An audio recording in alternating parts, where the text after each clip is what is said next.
Today, I'd like to share with you a thought from Titus chapter 1 about how a leader in God's church must not be violent, and then to see how that applies to us today. Here's the verse. Titus chapter 1 verse 7 says that a bishop must be, and then he says at the end of the verse, not violent.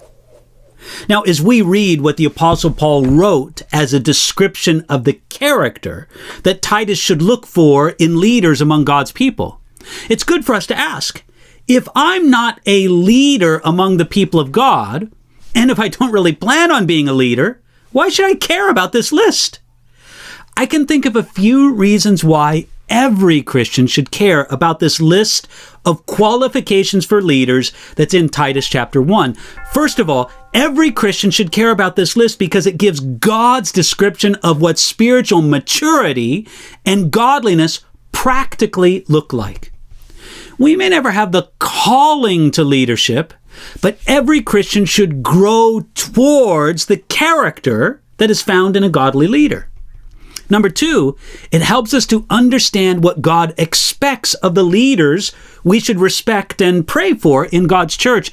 And then number three, it gives us a wonderful description of Jesus in his earthly life. Listen, Jesus perfectly fulfilled all of God's expectations for leaders. So here, as Paul lists the different qualities or characteristics to look for in leaders in the church, this is the fifth, maybe it's the sixth, depending on how you count, is he's saying that the bishop or leader must not be violent. Now, it should go without saying, but it still needs to be said. There's no place for a leader among God's people who's violent towards other people. In other words, he must not be violent towards those he works with, and those, in some sense, those who work for him.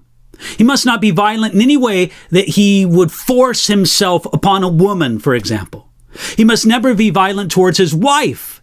And if it is appropriate for him to spank or discipline his children, it must always be done without anger and only in proper measure.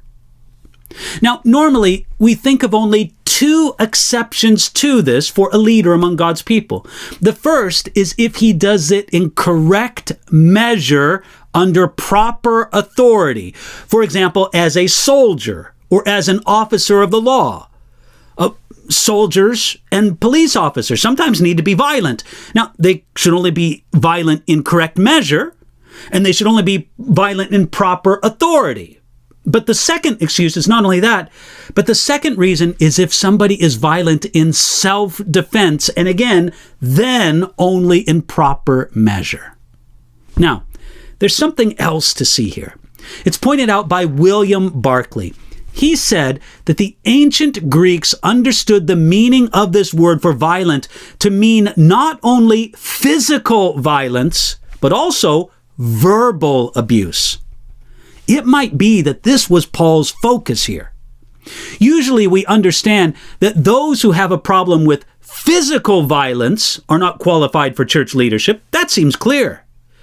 But it is more common to make excuses or to overlook it when a man verbally abuses others, especially if he thinks that he does it for the goal of church work or ministry. But if someone is consistently verbally abusive to others, I'm not talking about the occasional rare outburst. They shouldn't be leading God's people. And this is something for us to take a look at in our spiritual maturity. Should never be violent in our actions. Again, take out those two exceptions I mentioned before. But neither should we be verbally abusive to others. We can ask God to deal with this in our life today.